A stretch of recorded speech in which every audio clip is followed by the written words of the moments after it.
Now, Bob Elliott and Ray Goulding present the CBS Radio Network.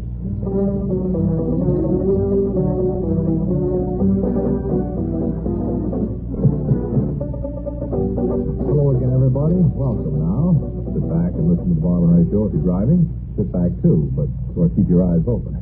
We're wearing our broadcasting suits today. Hello, everybody. How you doing? Hi, Webley. What it is? Why, that looks like an Amati to me. It's a Guarnerius. A Guarnerius. Yeah, it's a very expensive Guarnerius. What are you doing with it? Delivering it to somebody? Anybody taking violin lessons around here that, I used to take them when I was a kid. I mean now. I was receding skin and I couldn't grip it. The handkerchief kept dropping again. Right. Who are you delivering I this to? could finger the violin pretty good, but as I say, my chin could not hold it snug. Okay, fine. What are you doing with this, Ray? Playing the violin. What? Cut it out. I couldn't ever play the organ on the program.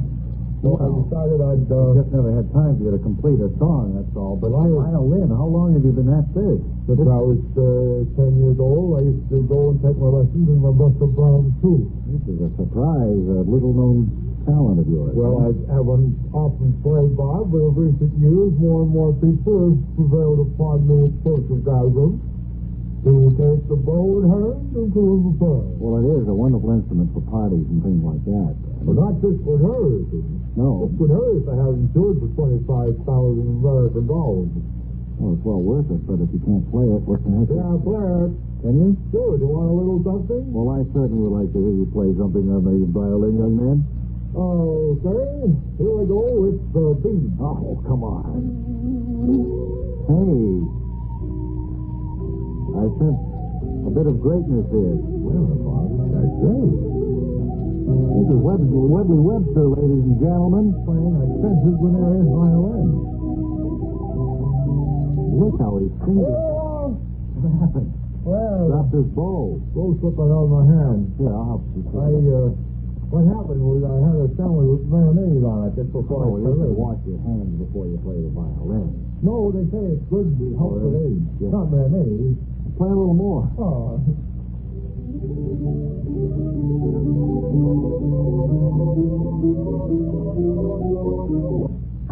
Same note. That's Boy, you think I had trouble with a receding skin. I never had slippery fingers. Well, That even you up with me. I would think somebody who plays as well as that would be able to hang on to the bow, but you do have a good reason for Well, it. Bob, I think, too, when I'm nervous, the palms of my hand tend to perspire. And when they're perspiring, then I can't hold on to things. Oftentimes, when I shake hands with the bar, he has to use a towel. That's so not nervous. very good taste to go into this. I was wondering if you drop over the Bob and Ray Talent Bureau. They have food served to you, or is this an honest program where people come on and... Well, it's honest, but I mean, we get into a little... Taste, if I'm nervous?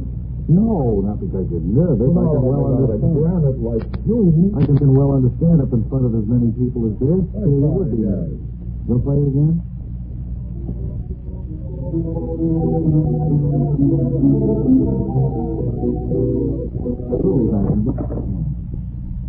You're right. It's bad taste. No, but I think you better learn to hold on to that if you're going to play that well. Okay, well... You could send him out on tour, maybe make something on that, huh? Well, people would come from miles around to see a fellow. Have his bow fly off like that? Yeah. I'm going to adjust my microphone, engineer, so stand by for noise in the control room. There we are. You hear anything at all? Oh. Okay. Now then, we have another infrequent, rare visit from our roving Footloose news correspondent, the very good prize-winning Wally Ballou. Wally, where are you in from, anyway? Excuse me, I was just tightening the loose foot. Great sense of humor. New Year's in Pakistan. Wonderful. On some project? Well, kind of. I was following President Eisenhower's trail in there through the Middle East places. Yeah. I kept up until Rome, and then I fell one country behind, and then two, and I finally wound up with the entourage of a sultan named Yusuf of the Himalayas. You mean you ditched the president's party for the sultan? Well, I lost my way, and I had trouble understanding the local language. Yeah. I just got touted onto the wrong group. I see. Luckily, the rest of the CBS newsmen managed to keep up with the president right through to Paris, and the rest is history. Well, yes, I understand that. A really magnificent job by CBS News on the whole tour. You know, that's a foretaste of what's to come in 1960, Ray. Believe me, the news to hear in sweet, sizzling 60 will be CBS News. Well, didn't you do any harm getting lost that way? I've been fired. Oh, you The consultant didn't help. He was a publicity hound. His whole realm is no bigger than a tent, and he moves that off. That's a yurt, you know. What is this thing? No. The doctor didn't tell me. Those tents that those... Oh, that they live in, yeah. Yeah, they're yours. Sure are. Well, as always, it's been enlightening talking to you. Correspondent... The Sultan's yurt. He sure is, the neighbors cried. So long. Bye. Now for a few words from our guide to good food eating reporter, L.C. Automarker, who's out in Astoria, Queens, Long Island, New York today, investigating a lunchtime situation in the Eat and Run restaurant. Come in, L.C. Hi. Several days ago, Mr. Otis Mitchell, owner of this busy restaurant, called me on the phone. That's right. I wanted you to see for yourself, L.C. And he wanted me to see for myself how he makes seats available in a hurry to waiting standees. That's right. I got 100 seats at the counter all taken, and I got another 100 standees waiting for seats. Now, the idea is to make room for the 100 people who are standing. That's the idea. Too many people linger over their lunch. Some read papers, some spend a half hour over coffee, and others trifle with their food for a long time. And you told me on the phone that you had a solution to the problem. Yes, he's seated at the counter now. A professional seat emptier. He's the one in the dirty overcoat there. Now, you notice how quickly the people seated near him are leaving and how others are taking their places? Well, he's pretty unappetizing looking, all right, but as far as I can see, all he's doing is ordering from a menu. Well, it's more than that, L.C. Let's go over.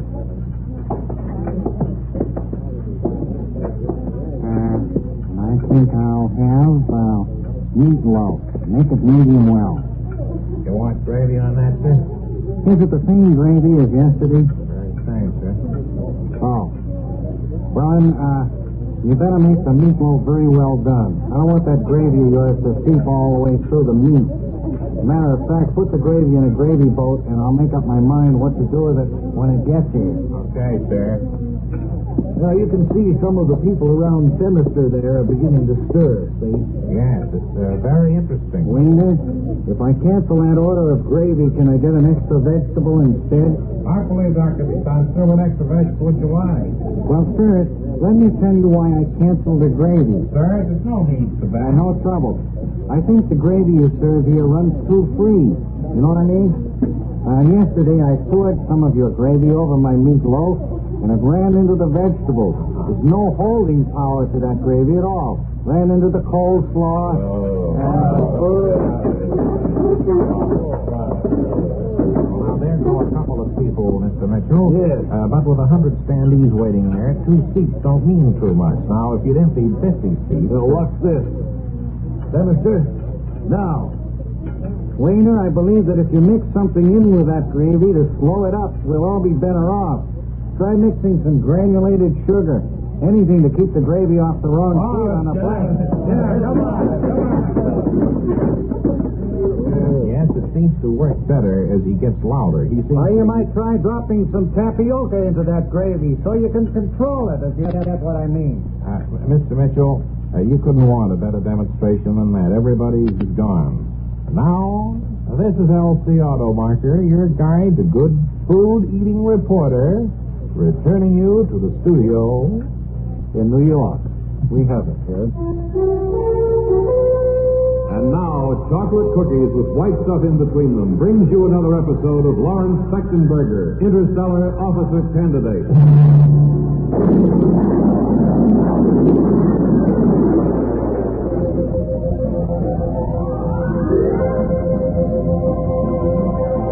In our last episode, Lawrence Sechtenberger, Mug Nellish, and Billy Headstrong were just about to take off from the Space Academy and join the other spaceships in their fight against an invasion by the people of Polaris. Now, they have been away from the base for about 20 minutes as we hear Lawrence say, All right, keep the plane in a forward motion now, Nellis, please. Yes, she's handling good, Sechtenberger.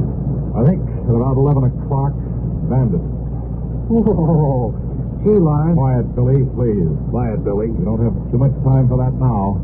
We must fight off the invasion from Polaris. Hello, Sextonberger. Hello. Sextonberger? This is the Commandant. Yes, go ahead, Commandant. You're coming. Mellish. Yeah? I'm afraid the Commandant is Sextonberger. Stone, Mellish. This is the Commandant. The Space Academy.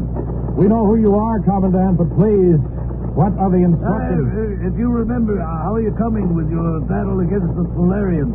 Well, we haven't met them as yet. They're heading towards us, and we're heading toward them. It's a matter of 3 or 4 minutes before we're within range of one another. Good.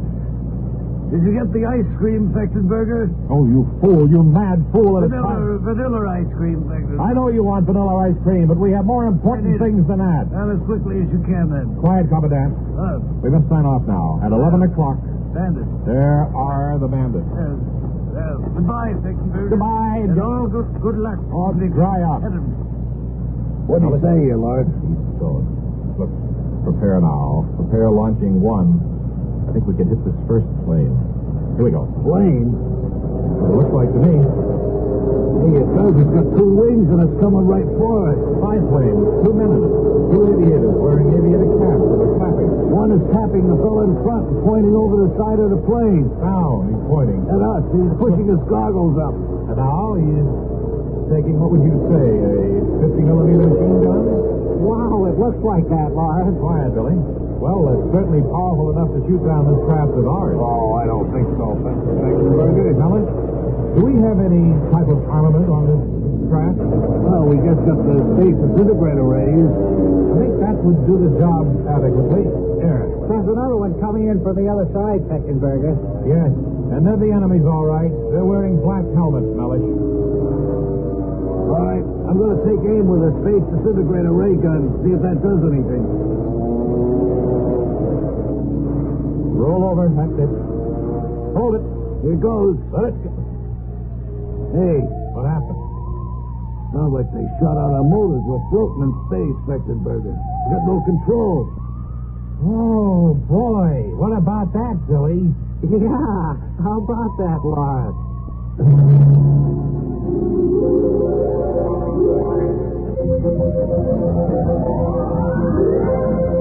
A note of fright creeps into Lawrence Sextonberger's voice as he discovers, along with Mug Mellish, that the rocket motors have been shot out by the people of Polaris.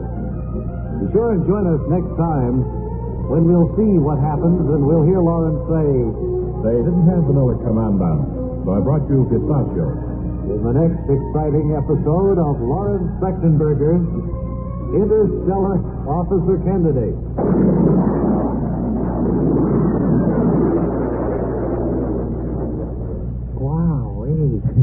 Another thrilling episode.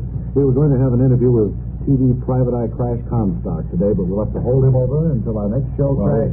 Can you stay at the Bob and Ray Hotel? It's on tape anyway, isn't it? Yeah, and we'll look for you tomorrow. Right. We'll have a word from a stranger in the front row in just 10 seconds.